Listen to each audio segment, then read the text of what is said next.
Hi guys, welcome back. It's UK here, and I want to talk about races in D&D and Pathfinder and so on. Pardon me.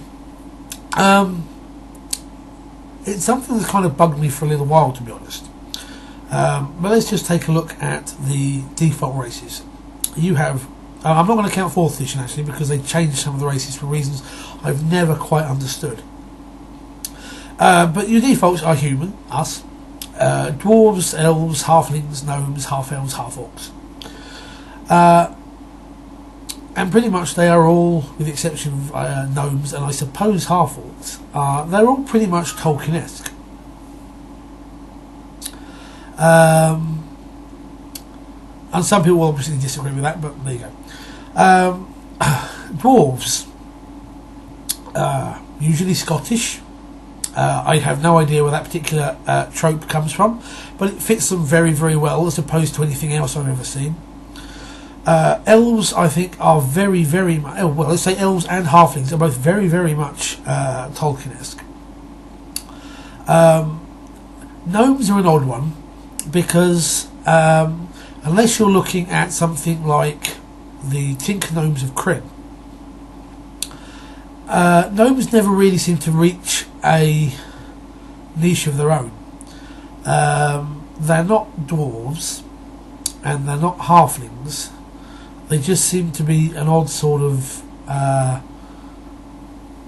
weaker amalgam of the two, which is why I think people, a lot of people generally don't like gnomes, but you know, I kind of like them. And then you've got your half races, half elf, half orc. I think that rounds it out fairly well. So it kind of puzzles me why I see a number of people discussing on forums and so forth that they've ditched these races. No more elves or dwarves or halflings.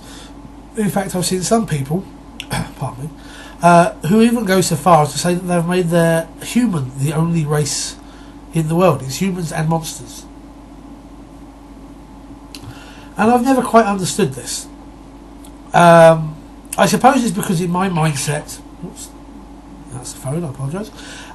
Because in my mindset, the whole point, if you're not going to play the default races that the game was built around, what's the point?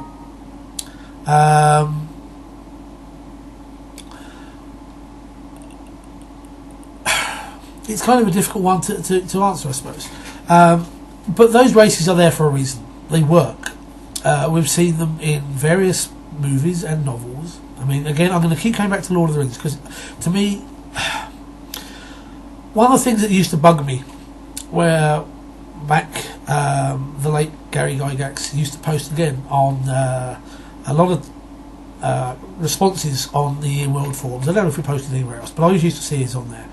And one of the things that he always used to say was that the default sort of like approach to D&D was never based on Lord of the Rings.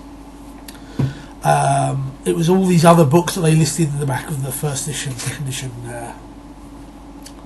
D&G or players. And I don't know, I kind of call shenanigans on that a little bit, because the races that you see in D&D aren't in Moorcock's Melniboné. They're not in the stories of, as I remember, of Fafhrd and the Grey Mouser. They're not in, Dragon Riders of Pern or any of this sort of stuff. A lot of what we take for granted in D&D is pulled, pretty much as far as I'm concerned, almost verbatim out of Lord of the Rings.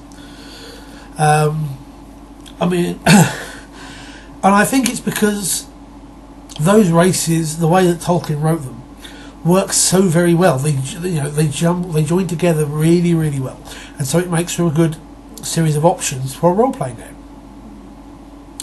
So it kind of bugs me to an extent when I see people go, "Oh, I'm ditching elves. They don't like elves. Dwarves are rubbish." So I've never quite understood why you have that. In fact, to the point, I think I would be very disappointed if I joined a gaming group and found that they weren't going to use... They were going to play D&D or Pathfinder, but they weren't going to use the default races. Which brings me to my second sort of thought here. New races.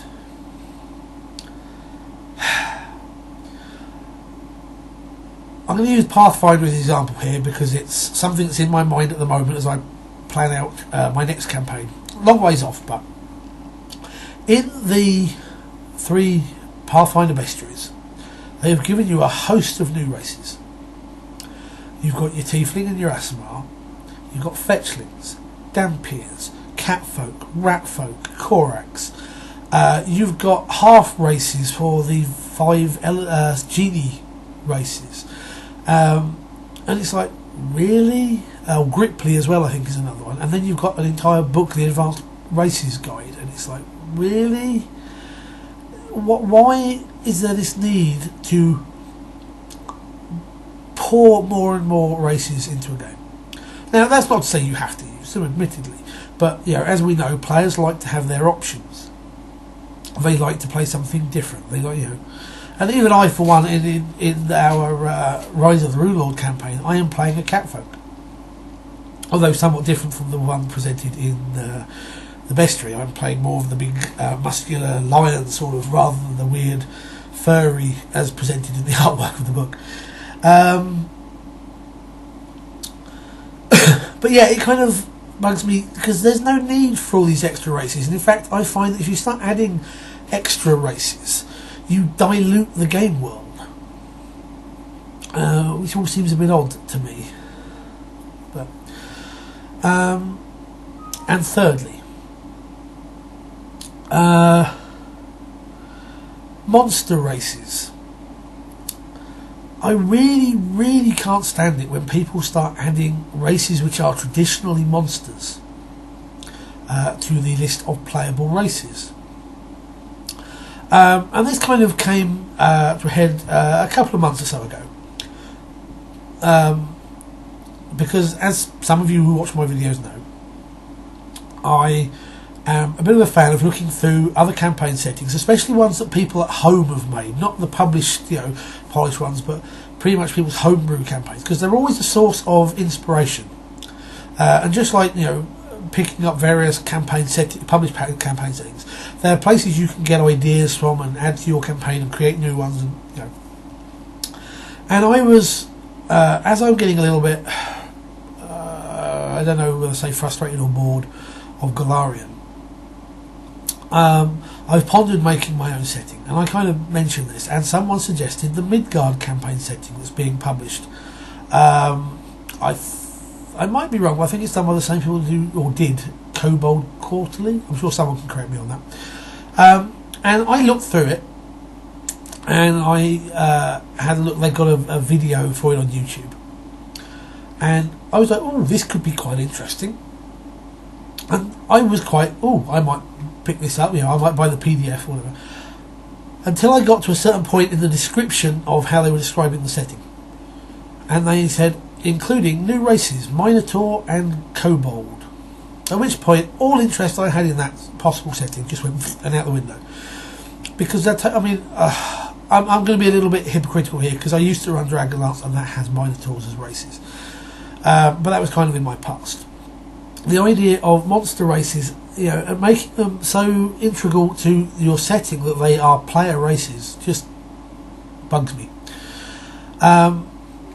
So, I'm not going to turn around and say, you guys don't do it, or anything like that, because that's just, but I am curious. I suppose this is my point after almost 10 minutes. I do apologise. But I suppose this is my point. Why do you add or subtract races to your setting? If it's just, because players want options, part of me does want to say, well, you're doing it wrong. I'm not going to say that, though. But if you've got a reason, that isn't just because players like options or I want to add options, I would like to know what it is. Why do you deviate from the traditional, from the standard, from the Tolkien-esque? And please don't say, because Lord of the Rings has been done to death. No, it hasn't. Shush. But why do you do it? I am curious. So I look forward to your responses on that one. So until next time, take care, and I look forward to your responses. Bye.